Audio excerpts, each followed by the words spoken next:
नमस्कार, मैं आदर्श प्रकाश आज इंग्लिश कैंपस चैनल के साथ आपके सभी सामने प्रस्तुत होता हूं। मेरे साथ हैं धर्मवीर धर्म जी पेशे से कवि हैं, रिसर्च स्कॉलर हैं और छात्रों को इन्फ्लुएंस करने का काम करते हैं। नमस्कार धर्म जी। नमस्कार भाई साहब, और बड़ा अच्छा लगा। इंग्लिश कैंपस वैसे तो हमारा परिवार है, हम लोग निरंतर विद्यार्थियों से जुड़ते हैं इंग्लिश कैंपस के माध्यम से। आज यहाँ साक्षात्कार हो रहा है, ये थोड़ा खुशी की बात है, अपने परिवार में सम्मानित होने जैसा है और हमारे साथ ही साक्षात्कार ले रहे हैं, इसलिए भी अच्छा लग रहा है। आपने ये ठीक बता दिया, पेशे से कवि है। आजकल क्या है, दिल्ली में भी और बाहर भी जितने कवि सम्मेलन देश में हो रहे हैं कम ही हो रहे हैं जितने नहीं हो रहे हैं। तो कम कवि सम्मेलनों में जो नए नए कवि सम्मेलन करवाने वाले हैं वो कहते हैं भाई साहब सामाजिक कार्यक्रम में आ जाना। तो सामाजिक कार्यक्रम के नाम पे कवियों की रोटी ना खत्म करें, तो कवियों को भैया मानदेय देकर ही बुलाएं, ये एक बात थी। हाँ, मतलब धर्म जी ने पहले क्लियर कर दिया है कि यदि आप कवि सम्मेलन के लिए बुलाना चाहते हैं तो पेमेंट पहले।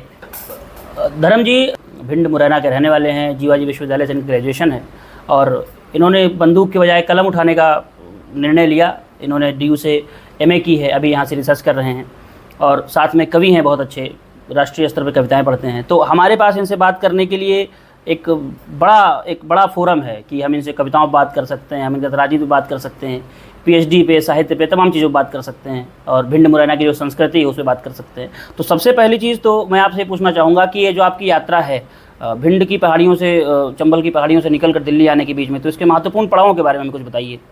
ठीक है, कुछ इसके महत्वपूर्ण पड़ाव है। सबसे पहले ये बता दें, पहाड़ी ऐसा कुछ नहीं है, बीहड़ है, जंगल है और बीहड़ वैसा मिलता है। उसके बाद अगर जिन लोगों ने ज्योग्राफी ठीक से पढ़ी है तो बहुत कम जगह वैसा बीहड़ मिल पाता है जैसा चंबल का बीहड़ है।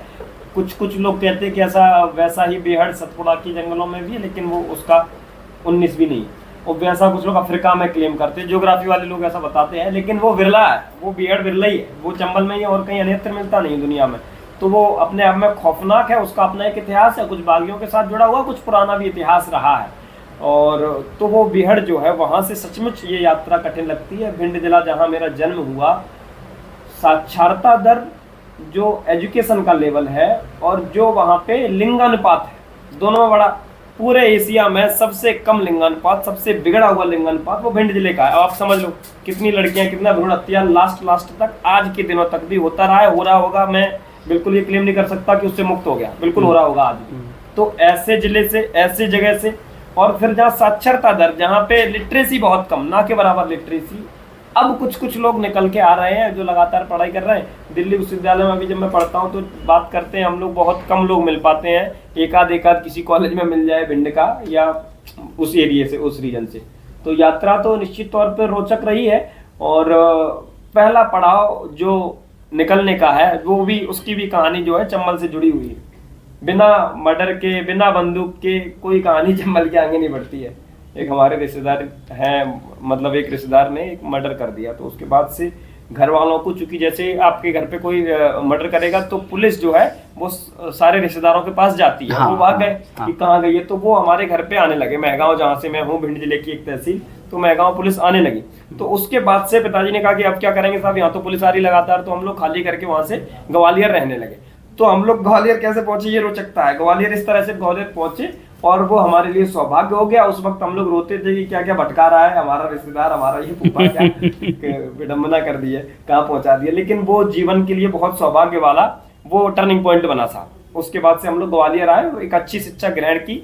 आज मैं अपने उन मित्रों को देखता हूँ जो हमारे साथ बचपन में पढ़े थे, जो महगांव में रह रहे हैं, आज उनकी शादियां हो गई, वो आज भी भैंस गाय का काम कर रहे हैं, वो आज भी खेती कर रहे हैं। काम कोई गलत नहीं है, काम भैंस गाय का भी ठीक है, खेती भी ठीक है, लेकिन विकास के उस पर देखें, अगर शिक्षा के उस मापक के देखें, तो इन सब मापकों को देखते हुए बहुत ठीक ठाक निकल आए। वहां से ग्वालियर आ गए समय से। तो 7th 8th क्लास के बाद की पढ़ाई मेरी ग्वालियर में हुई है शिक्षा, उससे पहले की महगांव में हुई है। तो ये एक टर्निंग पॉइंट, वो जो शिक्षा ग्वालियर में मिली, तो वहां से एक एक्सपोजर मिला। उस वक्त मैं स्टेज पे जाता था, वहां हम लोग लगातार स्टेज करते थे, और जिन दोस्तों को नहीं पता है बड़ा अचंबा करेंगे, मैं उस वक्त कॉमेडियन था। अच्छा। तो इसीलिए मेरे संचालन में जो ह्यूमर दिखता है, मैं 5th क्लास से 10th क्लास तक स्टैंड अप कॉमेडियन था। उस उम्र में कॉमेडी करते थे, मंच पे चले जाते थे, कुछ भी बकते थे, पता नहीं क्या ही करता था। आज मैं याद करता हूँ तो वो कॉमेडियन, तो वो दौर भी गुजरा। 10th क्लास तक कॉमेडी की साथ। उसके बाद 11th क्लास से हम कविता में आ गए। कॉमेडी में कहते थे क्या जोकर यही कर रहे हो, घर वाले भी कहते थे क्या जोकर हो गया लड़का। फिर मुझे कविता में, जब कविता लिखने लगा, उसमें जब रुचि आई, तो मुझे लगा ये काम ठीक है, उसमें सम्मान मिलता है। कविता में ये सम्मान मिलता है, तो ऐसा लगता कवि है तो लोग थोड़ा सम्मान करते थे। कॉमेडी में लोग आदमी सीरियस नहीं लेता था। तो ये मुझे अच्छा लगा। तो एक टर्निंग पॉइंट वो था जब हम कविता लिखना प्रारंभ की, वो 11th क्लास, वो एक टर्निंग पॉइंट था। उसके बाद जब 2 साल कविताएं ज़्यादा कर ली 11th 12th क्लास में, सब जगह काव्य गोष्ठियों में जाने लगा ग्वालियर में मैं, कुछ कार्यक्रम आयोजित करवाने लगे, उस उम्र में भी कार्यक्रम आयोजित करवाने लगे, तो अखबार में फोटो आने लगा। तो गली मोहल्ले के लोग अखबार लेके आ जाते थे पिताजी के पास कि भाई साहब देखो आज हमारे लड़के का फोटो आया है। गली मोहल्ले के लोग तो अच्छा बताते थे, उसमें गर्व करते थे, लेकिन पिताजी गुस्से आ जाते थे, ये पढ़ाई लिखाई नहीं कर रहा है। वो अंदर आके फिर मार कुटाई करते थे। तो उनको लगता था ये सब काम कब बंद करोगे तुम, ये पढ़ाई लिखाई करो। 12th क्लास में मेरी बहुत कम परसेंटेज बनी, तो उनको ये लगता था ये सब इसी चक्कर में नहीं हो पाया, तो उन्होंने एज ए पनिशमेंट मुझको दिल्ली पहुंचा दिया। अब ये देखो, ये बड़ी विडंबना है, दोनों बार पनिशमेंट मिली।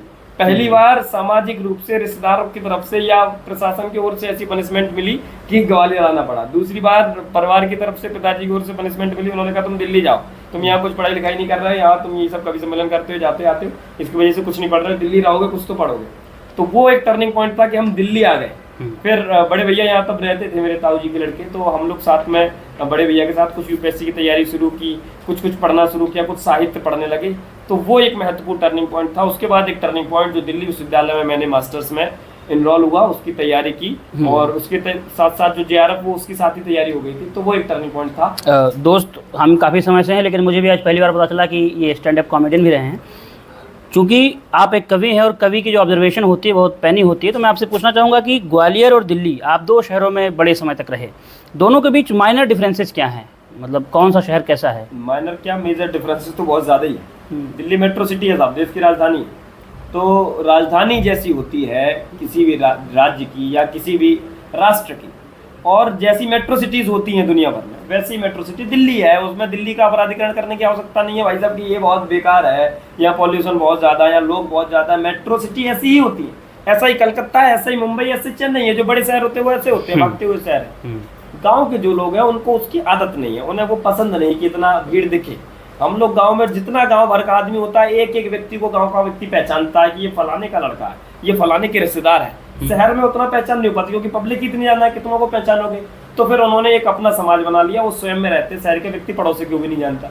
तो उस समाज में और ग्वालियर के समाज में, छोटे शहर में बड़ा फर्क है। ग्वालियर छोटा नगर है, उतना बड़ा मेट्रो सिटी नहीं है, कोई राजधानी नहीं है, तो छोटे शहर की जो खूबसूरती होती है उसमें गांव का आदमी रहता है, उसमें शहरीपन भी होता है, उसमें कस्बाईपन भी होता है, बड़ा अच्छा लगता है। उसकी खुशबू अलग है, उसकी महक अलग है, वहाँ रहन सहन अलग है, वहाँ बहुत पॉजिटिविटी है, वहाँ आपको शहर की सारी सुविधाएं भी है, और गांव की चंचलता, बचपना भी बचा हुआ है। ये ग्वालियर के साथ है, ये मुझे लगता है लखनऊ के साथ भी होगा, ये बनारस के साथ भी होगा। जो उस स्तर के सेकंड, जिसको हम वाई सिटीज कहते हैं, वो सिटी होंगी, उन सब में रहेगा। तो ग्वालियर बहुत खूबसूरत शहर है, ऐतिहासिक उससे भी, और मैं जुड़ा हुआ हूँ इसलिए भी खूबसूरत है।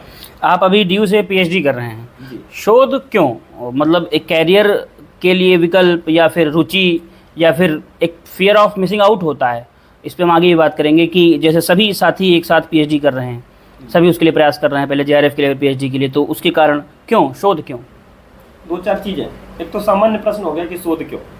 तो एक मुझे ये लगता है हर व्यक्ति मूल रूप से शोधार्थी है, भले वो PhD ना करे। हमारे एक भाई साहब हैं, वो बड़े अच्छे कवि भी हैं, और उन्होंने दुनिया भर के गीतकारों को पढ़ रखा है। कोई भी गीतकार, कोई उनसे अछूता नहीं है। 1-2 पुस्तकें उनकी रखी होंगी, उनसे उन्होंने गिफ्ट की होंगी मुझे, जो है रखी होंगी। तो वो बिना शोध किए हुए, बिना PhD में इनरोल हुए, PhD में वो तमाम गीतकारों को पढ़ते हैं, उनकी विवेचना करते हैं, उनकी समीक्षा करते हैं। मुझे कहते हैं कि धर्म यार उनका गीत पढ़ना, उनके गीत में ये वाला तत्व है, ये चीज़ है, उनके गीत में प्रकृति है, प्रेम है। तो बिना शोध किए हुए इनरोल हुए PhD में भी आदमी शोधार्थी होता है। इसको जब हम बारीकियत से देखते हैं तो हर व्यक्ति एक रूप से शोधार्थी है। हर व्यक्ति कुछ ना कुछ खोज रहा है, कुछ ना कुछ तो खोज ही रहा है। हर व्यक्ति स्वयं के जीवन को खोज रहा है, स्वयं के उद्देश्य को खोज रहा है। तो हर व्यक्ति एक रूप से शोधार्थी, एक तो बेसिक बात ये हो गई। लेकिन जो PhD की बात है, तो जो मुझे लगता है बचपन से ही, शुरुआती दिनों से हिंदी का प्रभाव मेरे ऊपर रहा। हम जैसे लोग जो विज्ञान को ठीक तरीके से नहीं समझ सके, प्रयास किया, वो लोग जो हिंदी में सर्वाधिक मार्क्स लेके आते थे, भले उस वक्त मतलब 10th लेवल की, 12th लेवल की जो हिंदी थी उसमें भी ज्यादा मार्क्स लेके खुश थे क्लास में कि हाँ ठीक, बढ़िया कर रहे हैं। तो उस वक्त अनकॉन्शियस माइंड में ये थी कि हिंदी में रिसर्च करेंगे, हिंदी में PhD करेंगे।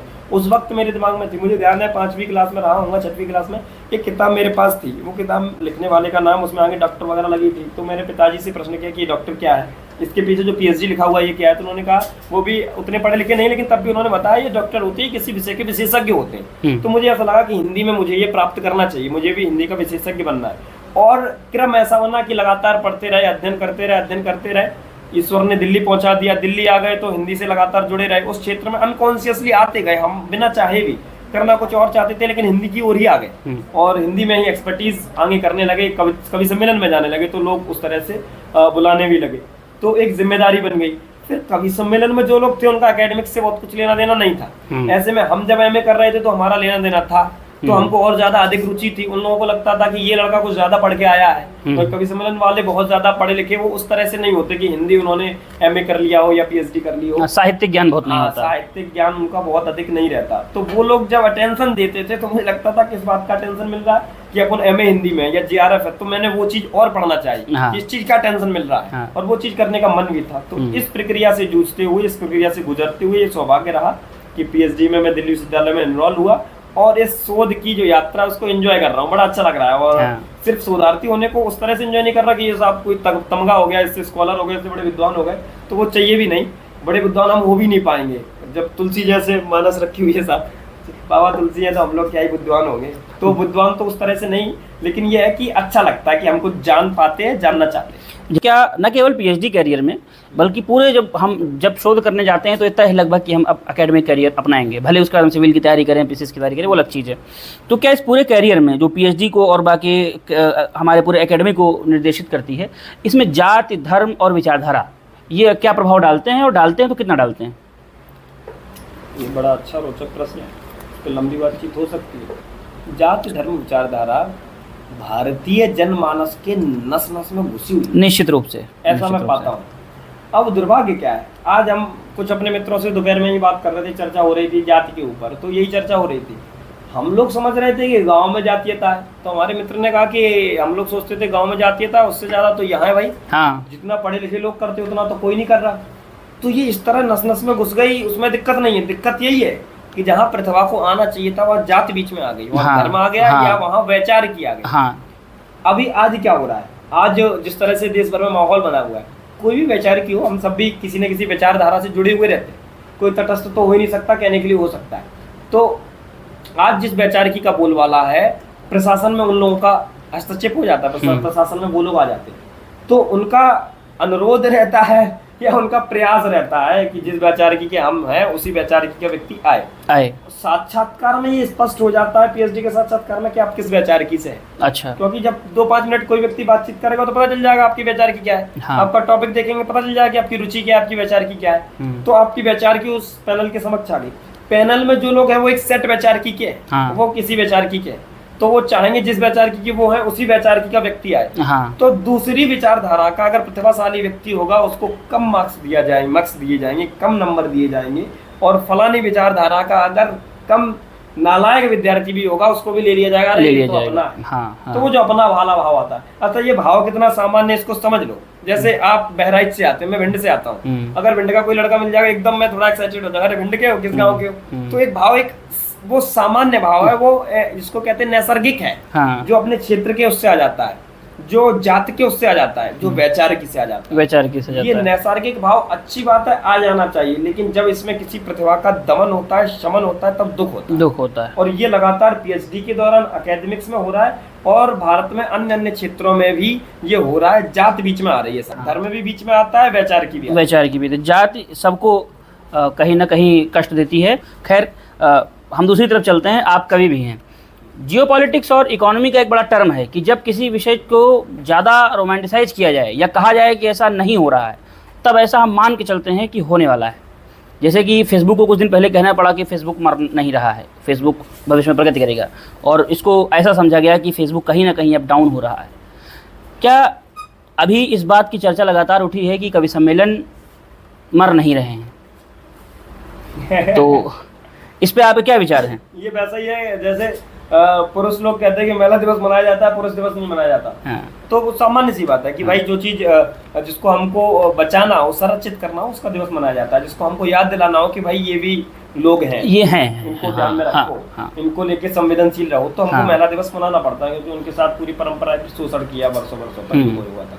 पुरुषों के साथ ऐसा नहीं, तो पुरुष दिवस नहीं मनाते, क्योंकि तुम तो हो ही भाई। हाँ, हो ही। वैसा ही है, वैसे ही कवि सम्मेलन का है। अब ये समाप्त होने लगा, तो उसको नहीं ठीक है, उसके वो लीपा पोती करते हैं ना, अभी लोग बैठे हुए, वो उसमें लीपा पोती उस पे माटी डालने का काम करते, कहते हैं नहीं ठीक है, ये तो सही है, अभी कवि सम्मेलन में कुछ भी बुरा नहीं हो रहा है, या ठीक हो जाएगा। तो ये ठीक हो जाएगा, ये कुछ भी बुरा नहीं हो रहा है, यानी कुछ तो हो रहा है। तो वो जो हो रहा है वो ज्यादा संवेदनशील बात है, ज्यादा दुखदायी बात है, उस पर चिंता जाहिर करनी चाहिए। क्योंकि कारण क्या है, जो सबसे सभ्य दिखने वाले लोग हैं, समाज को नैतिकता सिखाने वाले लोग हैं, समाज को दिशा देने वाले लोग हैं। 1936 में प्रगतिशील साहित्य संघ की स्थापना की, प्रेमचंद्र जी उसके अध्यक्ष थे। स्थापना हुई, प्रेमचंद को बुलाया, प्रेमचंद ने उसके अध्यक्षीय भाषण देते हुए कहा कि साहित्य का काम समाज को दर्पण दिखाना, समाज के साथ चलना, राजनीति के साथ चलना नहीं है, बल्कि उसके आगे चलना, उसको दिशा देते हुए मसाल लेके चलना है।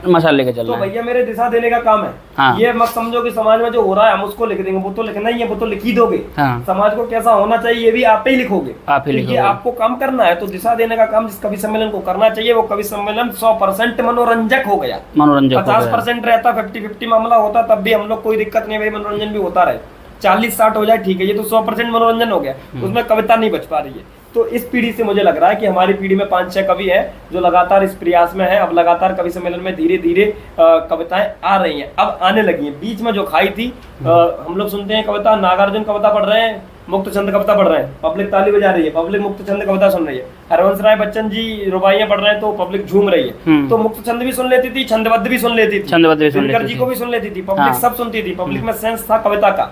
ये बाद में जो बीच में पिछले 20 साल में जो लोग आए ना, उन्होंने सब सत्यानाश करा। वो सब मेरे बड़े हैं, मुझे सुन लेंगे इसमें, तो वो कहेंगे क्या बोल रहे हैं, आपसे माफी सहित आपने सत्यानाश करा भाई साहब। बहुत बड़े लोगों ने सत्यानाश किया पिछले 20 साल में। अब हमारी पीढ़ी इसको ठीक करेगी। मुझे गर्व है अपनी पीढ़ी पे, जो कविताएं लिख रहे हैं, जो लगातार देश भर में पहुंच रहे हैं, जो इसमें इंटरनेट भी कुछ सहारा है, इंटरनेट ने उन लोगों को पहुंचाया जो अच्छी कविताएं लिख रहे हैं। ये बात सही, आपकी पॉपुलर कल्चर का जो प्रयोग है लगातार लंबे समय से हुआ है। लेकिन आपने भी कहा कि आपकी पीढ़ी के लोग अच्छा लिख रहे हैं, कई कुछ नाम बताएं आप हमें जो अच्छा लिखते हैं। कुछ लोग अच्छा, ऐसा है कि हमारी पीढ़ी के सब लोग अच्छा ही लिख रहे हैं, ये फिल्ट्रेशन आपको करना पड़ेगा। कुछ लोग अच्छा लिख रहे हैं, लेकिन वो जो कुछ लोग हैं उनको पब्लिक प्रेम दे रही है। तो मुझे लगता है कि आगे चल के पब्लिक में वो काव्य का सेंस वापस आएगा, पब्लिक उन्हीं लोगों को प्रेम देगी। सच में अच्छा लिख रहे हैं, और वो हम लोग अच्छी कविता मंचों पे लेके आएंगे। उसमें अविसार गीता शुक्ल है, उसमें स्वयं श्रीवास्तव है, स्वयं भैया की रील सब जगह तक पहुंच गई भाई साहब, उनको सब जगह देश भर में सुना जा रहा है। हमारी मित्र मनु वैशाली, उनके छंद सब जगह पहुंचे हैं। तो रामाधर द्विवेदी है युवा कवि, ऐसे तमाम युवा कवि हैं जो बहुत बढ़िया लिख रहे हैं, जिनको गीतों को सुनते हैं। प्रमोद पवैया इतने अच्छे गीतकार हैं, बड़े भाई हैं, मंचों पे कम जाते हैं, लेकिन रायसेन के मध्य प्रदेश के वो गीत डाल देते तो अच्छे अच्छे गीतकारों का पसीना छूट जाता है, जो आज मंचों पे लाख ले रहे हैं कि ये गीत क्या लिख दिया। ज्ञान प्रकाश आकुल इतने अच्छे गीतकार हैं, मंचों पे भी जाते हैं, लेकिन उनको चूंकि मंच का उतना अनुभव नहीं है, मंचों पे कम जाना हो पाता है उनका, लेकिन उनके गीत 100% इतने सिद्ध हैं, इतने बढ़िया गीत हैं, वो सच में हमको लगता है गीत को पढ़ के सुन के प्रणाम करने का मन होता है। तो ऐसे कुछ लोग हैं जिन्हें पढ़ा जाना चाहिए, सुना जाना चाहिए। क्या इनमें धर्मवीर धर्म है? ये पब्लिक के ऊपर है। ये मुझे लगता है पब्लिक सुन रही है, समझ रही है। प्रयास हमारा रहता है कि कविता में संवेदनाओं को जागृत करते रहे, जो जरूरी बात है। जो निराला कहते हैं कि कविता जो महत्वपूर्ण कविता है वो कही जाती रहे, बाकी मनोरंजन ठीक है, जो मैत्रीचरण गुप्त कहते हैं। तो वो जो जरूरी बात हमारे आचार्यों से हमने सीखी है, 2-4 बातें पढ़ पाई हैं। जो टी.एस. एलियट कहते हैं कि कविता में ऑर्गेनिक यूनिट होनी चाहिए, यानी मौलिकता होनी चाहिए। तो ऑर्गेनिक यूनिट बचाए रखते हैं, और उसमें काव्य का तत्व संवेदना बचाए रखते हैं। उसके बाद कितने % कविता है, कितना मैं उस पीढ़ी की उस लिस्ट में, फहरिस्त में हूँ, ये पब्लिक तय करेगी। मैं अपना काम कर रहा हूँ। अपना काम कर रहे हैं आप। इसमें 2 नाम मैं भी जोड़ना चाहूँगा। इंटरव्यू के अंदर इंटरव्यूअर को बहुत ज़्यादा बोलने की जरूरत तो नहीं होती, ना अधिकार होता है, लेकिन चूंकि बात कही है, आप भी चूंकि साहित्य के अध्येता है, हमारी पब्लिक जानती है, आदर्श प्रकाश वाजपेयी साहित्य के अध्येता है, PhD स्कॉलर है, लगातार कवियों को सुनते हैं। तो आप भी जरूर कोई दो नाम है जो मुझे लगता है कि आपको उनको सुनना चाहिए, अंकित काव्यांश और इति शिवहरे। ये 2 नाम बहुत अच्छा कर रहे हैं। इसके बाद मेरा सवाल था कि जैसे मान लीजिए नई जो पीढ़ी है वो लिख रही है, धीरे धीरे प्रसिद्ध होंगे और धीरे धीरे इनको रोज मंच मिलेंगे, तो एक समय बाद व्यक्ति बहुत व्यस्त हो जाता है कवि सम्मेलनों की दुनिया में। वह समय अलग था जब लोग कवि सम्मेलन कम करते थे और लिखते पढ़ते थे, या जैसे आलोचना में भी आजकल होता है कि आज मैं इस मंच पे बोल रहा हूँ, कल मैं उस मंच पे बोल रहा हूँ, परसों मैं वहाँ बोल रहा हूँ। तो ये जो व्यस्तता है, इसके बीच में रचनात्मकता कैसे बची रहती है? आप चूँकि लगातार पढ़ते लिखते रहते हैं और लगातार काम करते हैं मंचों पर जाके, तो आप इस चीज़ को कैसे देखेंगे और कैसे बताएंगे? जिम्मेदारी अधिक है, उसको समझना पड़ेगा बारीकियत से। जैसे आप पब्लिक से मिले तो पब्लिक का अनुभव आपको मिला, अब आप ज्यादा सृजनात्मक हो सकते हैं अगर आपने अपने आप को जो आप थे उस पक्ष को बचा के रखा, उसको बचा के पब्लिक से मिले। लेकिन उस पक्ष के साथ और फिर पब्लिक से मिल लिए तो वो पक्ष हो जाएगा नष्ट। हाँ। फिर आप नहीं कर पाएंगे, फिर आप उतने सृजनात्मक नहीं रह पाएंगे, फिर आप पे पब्लिक हावी हो जाएगी। हाँ। तो जो पब्लिक है, जो जन है, उसको अपने ऊपर हावी ना होने दें। जन से क्या लेना है, उसका कितना अनुभव लेना है, उसकी कितनी ये जो अपनी व्यस्तता है उसमें कितने % अपने आप को बचाए रखना। तो जो अपना जो मूल है, हाँ। जो ऑर्गेनिक यूनिट है, जो टीएससी लेट के रहे, उस ऑर्गेनिक यूनिट को अगर आप बचाए रखेंगे तो उसमें फिर प्लस होता रहेगा।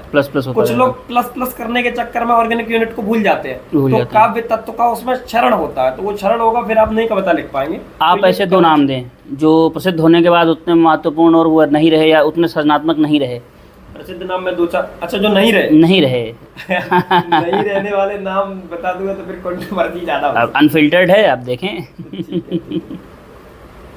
मुझे लगता है ऐसे नामों में एक मुझे अपने मेरे बड़े करीबी है, हृदय के करीबी हैं। वैसे तो वो बहुत बड़े कवि हैं, तो हम तो उनके चरणों में ही हैं।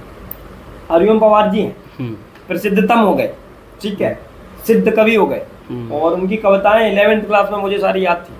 आज मैं उनके साथ मंच साझा करता हूँ, 2-4 बार उनका सानिध्य मिला है कई जगह, और उनसे बड़ी अच्छी भेंट होती है, अच्छा मिलना होता है, उनका सानिध्य मिलता है, बड़े कवि हैं साथ। लेकिन वो लगातार सत्ता के खिलाफ लिखते रहे, इसलिए प्रासंगिक थे पिछले 50 वर्षों में। वो उनके 50 वर्षों की काव्य यात्रा है। अच्छा। 50 वर्षों में प्रासंगिक इसीलिए थे क्योंकि वो सत्ता के खिलाफ लगातार लिख रहे थे। कई प्रधानमंत्री उनको सुनते थे सामने बैठ के, और वो कहते हैं जब मंच पे होते हैं तो अब कि मैं होता हूँ तो कई प्रधानमंत्री मेरे सामने नहीं बैठ पाते हैं, तो ऐसे प्रधानमंत्रियों को खड़ा कर दिया, कुर्सियों को हिला दिया। जयप्रकाश नारायण के आंदोलन से निकले हुए कवि थे, लेकिन पिछले 10 वर्षों में उन्होंने उसके साथ, उस तत्व के साथ समझौता किया। कोई कविता उन्होंने सत्ता के विरोध में नहीं लिखी, बल्कि एक कविता और लिख दी जो मोदी जी के पक्ष में थी। वो कहीं पढ़ते नहीं है, लेकिन 1-2 जगह पढ़ी है तो मैंने सुन रखी है, क्योंकि हम तो सब जगह सुनते रहते हैं। तो उन्होंने अपने उस तत्व के साथ पिछले 10 साल में न्याय नहीं किया। इसका मुझे दुख है, क्योंकि वो हमारे पसंदीदा कवि हैं, हमारे बड़े कवि हैं भाई। हम उनके चरणों में बैठ के सीखे, उनको सुन के कविता लिखना सीखे। तो ऐसे लोग जब अपने काव्य तत्व के साथ अन्याय करते हैं तो दुख होता है। इसमें एक बड़ा नाम हरिओम पवार जी का होता है, और फिर बड़ी लंबी फहरिस्त, तो सबका नाम लेना उचित नहीं है, तो हमारे अपने जिनको मैं अपना मानता हूँ उनका नाम ले सकता हूँ। एक और नाम मैंने 2 कहे थे। अच्छा ठीक। दूसरा नाम मुझे लगता है एक और नाम जो गीत परंपरा के बड़े कवि, विष्णु सक्सेना उनका नाम होता है। कवि सम्मेलन में पिछले 50 वर्षों से वो भी है। उनका इतने गीत पढ़ते हैं, आज भी इतने डिमांडिंग कवि है, सब जगह बुलाए जाते हैं और लाख देते हैं, मानदेय लेते हैं, और गीत पढ़ते तो पब्लिक झूम जाती है। जिस गीत को मैंने 100 बार सुन चुका है, उसको 101 बार भी सुन लूंगा, झूम जाऊंगा, इतना बढ़िया गीत सुनाते हैं। लेकिन जो 5, 7, 8 गीत है, उसके अलावा उन्होंने गीत नहीं पढ़ा मैंने उनका, ना मैंने सुना। लगातार फॉलो कर रहा हूँ पिछले 10 साल से, तो मैंने कोई उनका गीत नहीं सुना। हो सकता है उन्होंने लिखा हो। तो मुझे ऐसा लगता है कि कई गोष्ठियों में या किसी मंच पे उन्हें अपना नया गीत सुनाना चाहिए, अगर वो लिख रहे हैं तो। और नहीं लिख रहे हैं तो उन्हें लिखना चाहिए। कवि सम्मेलन जगत में अधिकतम कवि अपनी उन्हीं 5-8 कविताओं को सुनाते रहते हैं। 50 साल हो गए, अगर आपने 8 कविता के आगे कुछ नहीं सुनाया तो आपकी परफॉर्मेंस में मुझे डाउट है। कवि आप हो सकता है आप कहें कि कविता लिख रखी सुनाते नहीं, तो परफॉर्मेंस ठीक करो ना। वो कविता जो लिख रखी उसको भी सुनाओ, उसको भी उसकी परफॉर्मेंस सिद्ध करो। तो ये काम करना चाहिए, कवियों को करना चाहिए। आपने बात की मानदेय की। मानदेय ने किस प्रकार से कवि सम्मेलनों की परंपरा को प्रभावित किया है, पॉजिटिव तरीके से भी और नकारात्मक तरीके से भी? इसके दोनों पक्ष हैं। ये कवि सम्मेलन जगत का इतिहास ठीक मोटा लिया जाता है, अभी तो कुछ भी लिखित नहीं है उस तरह से। 1-2 PhD आप शुरू हुई है तो हो सकता है आप लिखते हैं। तो ये 100 वर्ष का इतिहास बताया जाता है। हाँ। दिनकर जी के समय से ले लो, बच्चन जी के समय से कवि सम्मेलन लिखे जाने लगे, मतलब पढ़े जाने लगे, कवि सम्मेलन पढ़े जाते थे, लोग आते थे। कुछ मानदेय मिलना प्रारंभ हुआ, 10-20 रुपए तब मिलते होंगे शायद। और चिट्ठी भेज दी, उस वक्त तो चिट्ठी थी, चिट्ठी भेज दी। एक कवि को, नागार्जुन को चिट्ठी भेज दी जैसे, और कि आपको आना है फलाने महीने की 25 तारीख को। तो 25 तारीख को नागार्जुन पहुंच जाएंगे। हो सकता है कि आयोजक अब करने का मन ना हो, क्योंकि उसने 8 महीने पहले किसी कार्यक्रम में मिला था या कहीं था, तब वहां से चिट्ठी लिख के भेज दी। अब हो सकता है कि अब कार्यक्रम ना हो रहा हो, लेकिन नागार्जुन भाई 25 तारीख को पहुंच जाएंगे वहाँ। तो लोग इतने भोले होते थे कि बस ट्रेन में पहुंचे और पहुंच गए, कार्यक्रम हो रहा है वहाँ, और कविता पाठ कर दी। उनको जैसे गांव में पंडितों के साथ जो ब्राह्मण हैं जो काम करते हैं पुरोहितगिरी का, उनके साथ कि पंडित जी ये लो 100 रुपया दे दिए और उनको वो दे दिए, वस्त्र दे दिए, और ऐसे चल रहा है गाँव, आज भी चल रहा है। हाँ। तो ऐसे ही कवियों के साथ होता था कि भैया उन्हें न्यूनतम जितना दे सकते हैं उतना दे दिया, और कवि लोग भी इतने सज्जन होते थे कुछ नहीं कहते थे, और उन्हें कुर्ता पजामा दे दिया जी लो, ठीक है, उतने सज्जन होते थे उस वक्त। धीरे धीरे धीरे धीरे चूंकि बाजार बढ़ा, ऐसे फिल्में भी होती थी। हाँ। वो एक अलग विषय है। तो वैसे ही जैसे फिल्म का विकास हुआ, जब राज कपूर खुद ही डायरेक्टर होते थे, खुद ही गाना लिखते थे, खुद ही फिल्म लिखते थे, खुद ही प्रोड्यूसर होते थे, खुद ही पैसा लगाते थे, खुद ही एक्टिंग करते थे। हाँ। तो वो उस तरह का मामला था कि कम लोगों की चूंकि रुचि थी, छोटा छोटा सा सारी चीजें थी, मार्केट उतना बड़ा नहीं। ये धीरे धीरे जब मार्केट बढ़ा, इसमें पैसा आने लगा, तो पिछले 20 वर्षों में इतनी तेजी से ये मार्केट ग्रो किया है, जो कभी 100 रुपए लेते थे जो कभी, वो आज 1 लाख लेने लगे। यानी 20 साल में 100 रुपए वाला कभी 1 लाख लेने लगा। तो मार्केट कितना तेजी से बढ़ा। इसका पॉजिटिव फर्क भी पड़ा, नेगेटिव भी पड़ा। नेगेटिव इसका ये पड़ा, पैसा जब मार्केट में आ गया, जब ये कवि सम्मेलन, कविता लिखना पूरी तरह से ऐसा काम हो गया जिसमें पैसा कमाया जा सकता है। अब किसी को भी लगा कि इससे तो पैसा भी मिलता है भाई, तो नए नए लोग जिनके अंदर काव्य तत्व नहीं था, जो काव्य हेतु आचार्यों ने बताया, प्रतिभा व्युत्पत्ति अभ्यास, उनमें उन्होंने प्रथम बताया कि प्रतिभा होना चाहिए। प्रतिभा सभी आचार्यों ने सहमति जताई कि प्रतिभा तो कोई चीज है, कुछ चीज तो है जो ईश्वर प्रदत्त है, जो होनी चाहिए मूल चीज। तो जिनके अंदर वो मूल चीज नहीं थी, उन लोगों ने भी कवि सम्मेलन में आने की दखल करी, उन्होंने भी प्रयास किया, प्रयत्न किया, वो उन्होंने भी अपने अपने गुरु बना लिए। उनको भी गुरु तुकबंदी करना सिखाने लगे कि ये खाना चलाना जगाना तुकबंदी में ला लिया, हाँ इसमें बन जाएगा कुछ। तो वो जो गुरु बन गए, कुछ चेले बन गए, कुछ उसमें कविता लिखने की वर्कशॉप करने लगे। जिनके अंदर प्रतिभा नहीं थी, उससे कविता का ह्रास हुआ है, कवि सम्मेलन का बाजारीकरण हुआ है, उससे कवि सम्मेलन में रद्दी कविताएं आने लगी, जिसका हम लोग दुख मनाते हैं कि ये क्या कवि सम्मेलन में हो गया। तो ये किसकी वजह से? ये बाजार की वजह से हो। चूंकि बाजार आया तो बाजार अपने साथ उस भीड़ को ले आया जिसकी आवश्यकता नहीं थी। नेगेटिव पॉइंट था। और पॉजिटिव पॉइंट ये है, चूंकि कविता एक तरह से उसको आर्ट है, नाट्य शास्त्र के अंतर्गत हमारा पूरा कविता का विधान आता है। हाँ। तो चूंकि वो नाट्य शास्त्र के अंतर्गत है, तो जैसे अन्य विधाएं हैं, अन्य आर्ट फॉर्म्स हैं, वो जब पैसे कमा रहे हैं, वो जब धन कमा रहे हैं, तो हमारा कवि क्यों रोता रहे, क्यों फटे वस्त्र पहने, क्यों कुर्ता झोला टांगे रहे, जो कुमार विश्वास जी कहते हैं, वो ठीक बात है एकदम। और उसकी आवश्यकता नहीं है। कवि अच्छी कविताएं भी लिखे और अच्छा धन भी कमाए, पॉजिटिव बात। हाँ, लेकिन जब पैसा बढ़ता है तो ये भी चीज़ है कि आपके पास अन्य विकल्प खुल जाते हैं, कि अब आपके लिए जब आप बहुत, जैसे मान लीजिए उन्होंने कहा कि 1-1 लाख रुपये आप ले रहे हो, तो तनख्वाह होगी प्रोफेसर की मोटी तनख्वाह, तो उसमें आपको सृजनात्मकता बढ़ाने पे ध्यान देना चाहिए। जबकि हम देखते हैं ना, खुद कहा कि रद्दी कविताएं बढ़ती जा रही हैं। जब एक नया बच्चा आपकी या कुमार विश्वास को या किसी को सुनता है, ज्ञान प्रकाश ठाकुर को सुनता है, तो उसकी इच्छा होती है वो साहित्य को और जाने समझे। और लगभग ऐसे ही सारे लोग साहित्य में आते हैं। जैसे मैं भी जब IIT की प्रिपरेशन करता था, तो ऐसे ही आया कि मैंने कभी प्रेमचंद को पढ़ा और मुझे लगा कि मुझे हिंदी में काम करना चाहिए। तो आप ये बताइए कि जो एकदम कोरा बच्चा है, इसको लिटरेचर का L नहीं आता है, वह व्यक्ति जब साहित्य की तरफ बढ़े तो उसे एकदम शुरुआती किताबें कौन सी पढ़नी चाहिए, जो साहित्य की तरफ न केवल उसका रुचि बढ़ाए और उसकी पकड़ बनाए? 2-4 चीज़ें। अकादमिक जगत में आना, हम लोग उद्धृत करते हैं, हम लोग बताते हैं, हम लोग कहते हैं कि भाई विश्वनाथ त्रिपाठी जी की पुस्तक है हिंदी साहित्य का सरल इतिहास, इसको पढ़ो। हिंदी साहित्य का एक ब्रॉड मैपिंग आपको मिलेगी, अच्छी बात है, इसको पढ़ लो, ब्रॉड मैपिंग मिल जाएगी, कोई इसमें गलत बात नहीं है। लेकिन बेसिकली आपको साहित्य आपके मस्तिष्क में हो, मन में हो, वो कैसे पहुंचेगा?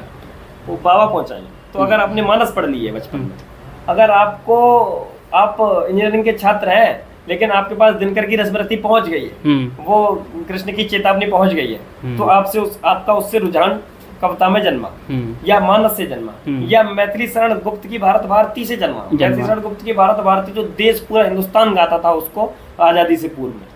तो ये जो पुस्तकें हैं, ये रुचिकर पुस्तकें हैं। ये हिंदी साहित्य में जिसको रुचि जगानी है, जिसको बेसिक समझना है, वो पहले कुछ कविताओं को पढ़ना शुरू करे। अगर उसका कविता मन लग रहा है तो कुछ कहानी पढ़ लेगा। तो प्रेमचंद की कहानी एकदम सरल कहानी पढ़ते आनंद आ जाता है, उसमें कुछ विचार भी होता है, भाव भी होता है, और उसमें कुछ प्रेरणा भी मिल जाती है, कुछ यथार्थ बात भी मिल जाती है, गाँव घर की, शहर की, नगर की। तो प्रेमचंद को पढ़ के कहानी पढ़ना शुरू करें, उपन्यास पढ़ना शुरू करें। तो पहले आप इस तरह की पुस्तकें पढ़ेंगे, तब आपका साहित्य में रुझान बढ़ेगा। फिर आपको लगेगा कि ये साहित्य है क्या चीज। तब आपको जब जानना हो, तब आप विश्वनाथ त्रिपाठी पे आए, फिर हिंदी साहित्य का पूरा मैपिंग लें। उसके बाद रामचंद्र शुक्ल पूरी परंपरा है। आपकी प्रिय किताबें कौन सी हैं? हाँ, जैसे चूंकि मैंने जिन पुस्तकों का उद्धृत किया, यही मेरी प्रिय पुस्तकें हैं। कवि बनने में, मेरे कवि बनने में 70 से 80% भूमिका, या 100% भी कह दूं तो कम नहीं होगी, वो रामचरितमानस का हमारे पिताजी बचपन से, जब मैं 5 वर्ष का रहा हूँ तब रामचरितमानस पढ़वाते थे। अच्छा। उस वक्त तो मुझे लगता था क्या ही पढ़ पा रहा हूँ मैं, लेकिन उस वक्त तो गली मोहल्ले में बड़ी वाहवाही होती थी कि देखो छोटा सा बच्चा है और रामचरितमानस पढ़ लेता है। तो हम सब की, हमारे चाचा ताऊ के सारे जितने भी लड़के सब लोग पढ़ते थे, घर में ऐसा माहौल था, तो उसकी वाहवाही होती थी। कुछ गलत भी पढ़ देते थे, जितना पढ़ पाते थे पढ़ते थे।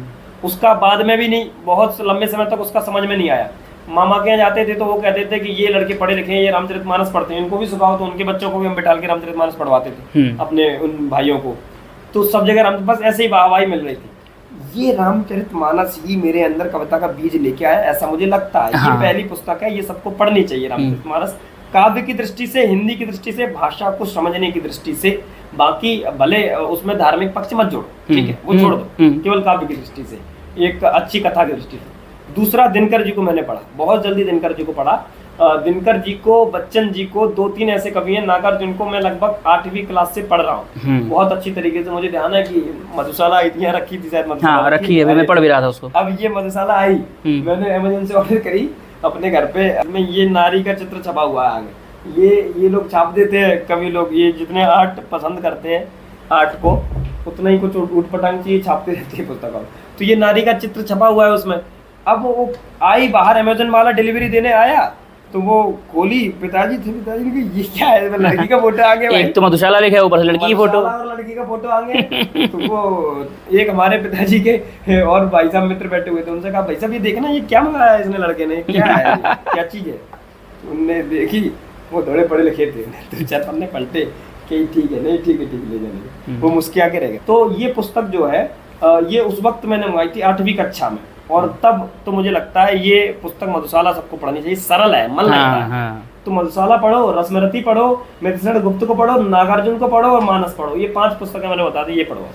अब आपकी कविताओं पे बात करेंगे। मैं सबसे पहले तो सुनना चाहूँगा वो आपकी कविता है, दुनिया को जीवन दे देकर मैं अपने घर लौट रहा हूँ। ये अभी पिछले दिनों कई कार्यक्रमों में लगातार व्यस्तता रही, उसके बाद मैंने ये कविता लिखी कि हम लोग निरंतर व्यस्त रहते हैं। मैं तो चलो कम व्यस्त कवि में हूँ, जो बहुत ज़्यादा व्यस्त कवि रहते हैं उनका जीवन बहुत बेकार हो जाता है बेचारों का। वो हर दिन कार्यक्रम कर रहे हैं। आप सोचिए, आज दिल्ली है, कल बनारस है, परसों हैदराबाद है, उसके अगले दिन अलवर है।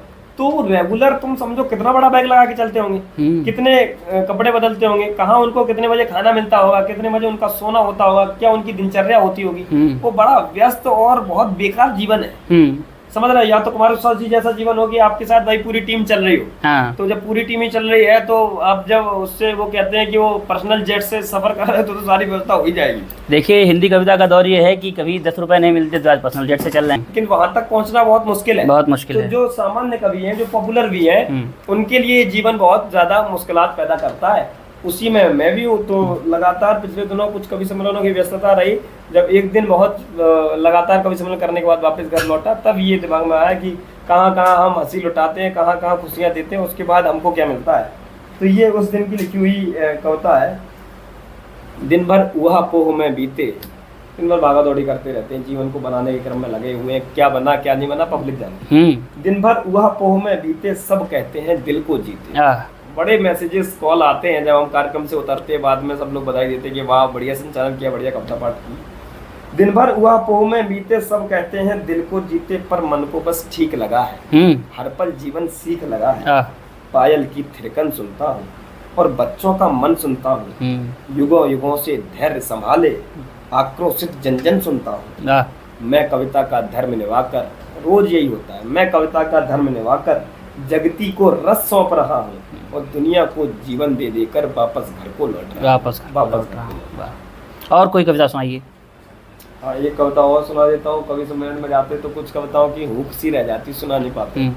कवि सम्मेलन में जो कविताएं पॉपुलर है, वायरल हैं, वो ये कविताएं सुनाते हैं। जो मैं अभी कवियों के बारे में कह रहा था कि वही 2-4 कविताएं सुनाते हैं। मैं भी 2-4 सुनाता हूँ, लेकिन मैं मौका ढूंढता हूँ कब उन कविताओं को सुना सकूँ जो कविताएं मैं नहीं सुना पाता, बड़ा मन रहता।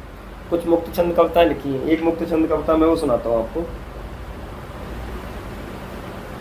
रात्रि अंधेरे जो विपदाएं, क्योंकि कम सुना पाते तो याद नहीं। रात्रि अंधेरे जो विपदाएं, उभर पड़ी सहयोगी बनकर। देखना, निराला जी ने कहा, आप साहित्य पढ़ते हैं, निराला ने कहा कि कविता की मुक्ति की तरह, मनुष्य की मुक्ति की तरह कविता की भी मुक्ति होनी चाहिए। हाँ। उन्होंने केचुआ छंद, मुक्त छंद जिसको कहते हैं, उसका विकास उन्होंने किया, उसकी शुरुआत उन्होंने की। लेकिन उसमें लय थी भाई साहब। वो है तोड़ती पत्थर देखा मैंने उसे इलाहाबाद के पथ पर, कोई न छायादार वृक्ष बैठे हुए जिसके तले। एक लय थी, रिदम था, रिदम होना चाहिए कविता में। मुक्तचंद कविता लिखो, आजकल तो ओपन माइक में क्या क्या मुक्तचंद के नाम पे आंतरिक लय बहुत जरूरी। रात्रि अंधेरे जो विपदाएं उभर पड़ी सहयोगी बनकर, विगत वर्ष में अचूक निरंतर बहुत चुभी है। विश्वास जनित जिनकी मेधाएं सफल रही हैं, किंतु हमारे मिलन समय से क्षत विक्षत हैं, बहुत दुखी हैं। सभ्य समझकर लिपट पड़े जो अनायास ही, मुग्ध हृदय से कंपित तन से, उन क्लेशों पर पूर्ण विराम है। प्रियसी यह अंतिम प्रणाम है। प्रियसी यह अंतिम प्रणाम। एक मुक्तचंद कविता हो रहा है, ये भी छोटी सी कविता है, मैं इसको कहता हूँ एक वाक्य की कविता है, एक ही स्टेप है इसमें। एक वाक्य की कविता सुन कि मेरे हंसने का प्रयोजन जान रहे हो तुम भी भाई, तुम्हें पता है जीवन क्षण भंगुर है और ये रात्रि अंधेरी, प्रलय यही है, इसे अकेले तन्हा कैसे काट सकोगे, इसीलिए मैं अपने सारे कृत्य छुपाकर हंस देता हूँ। सत्य यही है अंतिम, दुनिया हाथ से भरा एक गुब्बारा है। दुनिया हाथ से भरा एक गुब्बारा। आपकी एक रावण अंगद संवाद कविता काफी प्रसिद्ध हुई है, मैं चाहूंगा उसका पाठ आप करें। नहीं, उसका पाठ तो यहाँ करना ठीक नहीं है, क्योंकि वो कविता अपने आप में परफॉर्म होती है, बहुत लंबी कविता है। एक छोटा खंड वो कविता 15 मिनट की है, तो वो 15 मिनट की कविता सुनाना ठीक भी नहीं है। मैं उसका एक बंद सुना देता हूँ, 6-8 पंक्ति सुना देता हूँ। अंगद रावण का संवाद चल रहा है, कथानक सबको मालूम है। जब रावण कहता है कि राम तो जंगल में रहते, वनवासी में, उनको राजा वाजा नहीं मानता। तो अंगद कहते हैं सच है, तुमको अंदाजा कैसे हो सकता, जो सृष्टि का निर्माता है वो राजा कैसे हो सकता, वो मर्यादा का शिखर पुरुष, सूरज ये जिससे दमक रहा, जिसके चेहरे की आवाज से चंदा रातों में चमक रहा, ब्रह्मा विष्णु आशुतोष सब जिसके ही तो अंदर है, जिसकी आज्ञा से ही चलते सब दरिया और समंदर है, वायु जल नभ धरती ज्वाला जिसके सभी खिलौने हैं, सृष्टि का सृजन विलय सब कुछ जिनके हाथों से होने हैं, तो 3 लोक का स्वामी है, सारा बैकुंठ उन्हीं का है, और रामचंद्र त्रिलोकपति, ये अंगद दूत उन्हीं का है। तो ये उसमें अंगद ने जो राम का परिचय। हाँ, एक प्रश्न छूट गया, मैं भूल गया था, ये बहुत जरूरी प्रश्न है। ये जरूरी प्रश्न आपने भी कहा था ना कि आपने कविता पढ़ना शुरू किया जब स्टैंड अप कॉमेडी आप पहले करते थे, और फिर आपको लगा कि कविता में प्रसिद्धि मिलती है, एक फोमो है, सम्मान है, हाँ, फियर ऑफ मिसिंग आउट। हमारे समय में हम देखते हैं कि ओपन माइक और तमाम चीज़ें चल रही हैं, हर दूसरा व्यक्ति कविता कर रहा है, मतलब जो कहा है ना उत्पादन, फैक्ट्री से कविताएं निकल रही हैं। तो जो कविता है इसको ये फोमो कैसे डायरेक्ट करता है, और मतलब कैसे एक कवियों को भर देता है, तो इससे कैसे बचे एक व्यक्ति जो पाठक है या जो कवि है जो लिखना चाहता है। सोशल मीडिया का बड़े फायदे हुए। सोशल मीडिया के फायदे गिनाने पे आते हैं तो जो लोग सोशल मीडिया पे निबंध लिखते हैं वो दिन रात सोशल मीडिया पे यही खोजते रहते हैं कि क्या क्या सोशल मीडिया के फायदे हैं। हाँ। और उसमें फिर निबंध लिखते हैं लंबे। उसका बड़ा नुकसान हुआ, बड़ा नुकसान उसका साहित्य को हुआ। साहित्य को क्या नुकसान हुआ, हर कोई लेखक हो गया, पाठक नहीं बचे। हाँ, नहीं बचे। कोई कवि हो गया, श्रोता नहीं बचे, कोई सुनना नहीं चाहता, हर कोई बताना चाहता। आज ग्वालियर में कवि सम्मेलन होते हैं, हम लोग करवाते हैं, जाते हैं, कविता पाठ करते हैं, नीचे जितना बैठा होता है ना सब कवि होता है, सब बाद में मिलते हैं। अरे भैया आपने बड़ी अच्छी कविता सुनाई, एक फोटो आपके साथ खींच लें। फोटो जैसे ही खींच लोगे आप थोड़ा सा फ्रैंक होगे कि ये तो हमारा फैन है, और हमको बॉलीवुड स्टार्स की तरह ऐसे फोटो खिंचा के दूर नहीं निकल जाना, हमको अपने फैन से जुड़ना चाहिए, क्योंकि कविता वाले इसी जुड़ोगे वो आपको 2 कविताएं सुनाएगा, तो ये कविता मैंने लिखी, ये सुन लो। और अगर वहां नहीं सुनाएगा तो आपको नंबर ले जाएगा आपका, फिर आपको भेजेगा। रोज कम से कम 10-50 मैसेज ऐसे आते हैं, भैया ये कविता चेक कर दो। और चेक अगर आपने ठीक तरीके से कर दी तो वो कल से आपका अपयश भी उड़ाएगा, भैया की खुद की उनकी कविता में गलती है और वो हमारी कविता में गलती निकाल रहे थे। कविता में गलती तो मिल ही जाएगी, क्योंकि इतने दोस्त आचार्यों ने निकाल रखे कि एक ना एक दोस्त तो मिल ही जाएगा।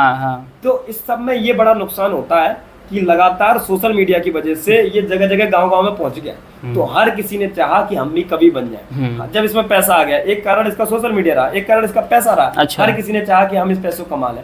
जब तक फटा झोला था, जब तक फटा कुर्ता था, तब तक कोई नहीं आना चाह रहा था, समझ रहे हो। जैसे ही इसमें धन आया, जैसे इसमें प्रसिद्धि आई, जैसे इसमें यश आया, वैसे ही लोग इस फील्ड में आना चाहने लगे, और आने लगे तो उसका नुकसान ये हुआ कि हर जगह कवि हो गए, हर जगह लेखक हो गए, पाठक नहीं बचे। आज आप देखो ना कितनी किताब लिखी जाती है और कौन पढ़ता है, कौन उन किताबों को पढ़ रहे हैं।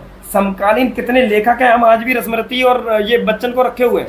आज भी हजारी प्रसाद द्विवेदी अज्ञे की पुस्तकें रखी हैं, क्यों नहीं मैंने किसी नए कवि को रखा, समझ रहे, क्योंकि इतना ज्यादा इसमें विडंबनाएं हो गई हैं कि नए जो लेखक हैं उनको कोई पढ़ नहीं रहा, ना वो अच्छा लिख पा रहे, तमाम जो कुछ नहीं कर रहे थे इस पे एक बड़ी अच्छी कविता लिखी। बिल्कुल। अब वो कविता मैंने लिखी है। ये कविता मैंने बहुत ज्यादा, ये जो प्रश्न कर रहा है ना, आप इसी से परेशान होके लिखी है और ये शोधार्थियों के लिए भी जोड़ देना। हाँ। ये एमए में जो भीड़ आ जाती है ना, 500 बच्चे इनरोल होते हैं, 500 ये प्रयास करने लगते हैं कि ऐसे पीएचडी में हो जाए भैया, मेरे कुछ और काम कर लो, कोई और मतलब कुछ और देश में काम ही नहीं बचा रहा शोध करने के अलावा। वैसे ही इन लोगों को, अच्छा वो जो 500 लोग हैं ना जो एमए हिंदी में करते हैं दिल्ली विश्वविद्यालय से, वो 500 कवि होते हैं, वो 500 कवि है, सब कविताएं लिखते हैं। तो ये शोध, ये कविता छोड़ दो, कुछ और काम कर लो।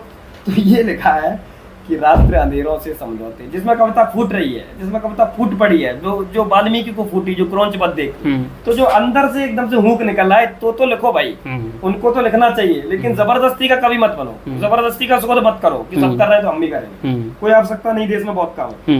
रात्रि अंधेरों से समझौते, भोर बदल कर रवि हो गया। हंसने वाले हंस सकते हैं इस पे और गंभीरता से भी ले सकते हैं, आपका चयन है। रात्रि अंधेरों से समझौते, भोर बदल कर रवि हो गए, जिनको कोई काम नहीं था कलम थाम कर तभी हो गए। अब गुटबाजी में सांच रहे, ये क्या है? गुटबाजी में सांच रहे, विरुदावलियां बाँच रहे हैं, अब तो बहुत हो गया था। गुटबाजी में सांच रहे हैं, विरुदावलियां बाँच रहे हैं, सुपरस्टार जो कवि कवित्री मंचों पर वो नाच रहे हैं। अब ये चला जाएगा, कुछ लोग सच में नाचने लगे, तो मंचों पर वो नाच रहे हैं सुपरस्टार जो कवि कवित्री, कुकृत्यों में लिप्त रहे, जो कुकृत्यों में लिप्त रहे, जो नैतिकता की छवि हो गए। वाह, वो लोग आज नैतिकता का दर्पण बने हुए, जो कवि सम्मेलन जगत में नारी को बचाने की बात करते हैं, वही सबसे ज्यादा सत्यानाश काम करते हैं। हमारे तो साथ बैठते उठते हैं, हम लोग जानते हैं।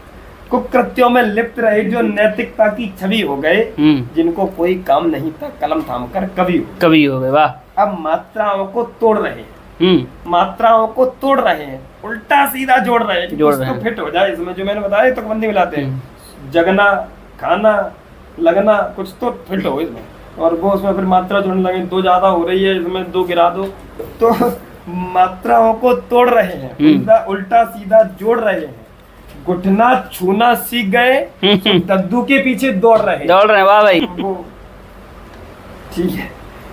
जब से थोड़ा अर्थ दिखा है, हाँ। जब से थोड़ा अर्थ दिखा है, ऐरे गहरे सभी हो गए, हाँ। जिनको कोई काम नहीं था कलम थाम कर कवि हो गए। इतालवी उपन्यासकार अम्बर्तो इको ने भी ऐसा कुछ लिखा था कि जब तक आप विवश नहीं हो जाते हैं तब तक आपको कविता नहीं करनी चाहिए, अन्यथा फिर वो सब रद्दी का माल है और जाड़ों में अंगीठी में आग तापने काम आता है। बहुत बहुत धन्यवाद धर्म जी आपका। हमारे साथ धर्म जी थे आज, हमने इनसे पीएचडी में बात करी, कवि सम्मेलनों में बात करी और सारे विषयों में बात करी। ऐसे ही हम आपसे जुड़े रहेंगे और नए नए लोगों को आपके सामने लाते रहेंगे। नमस्कार।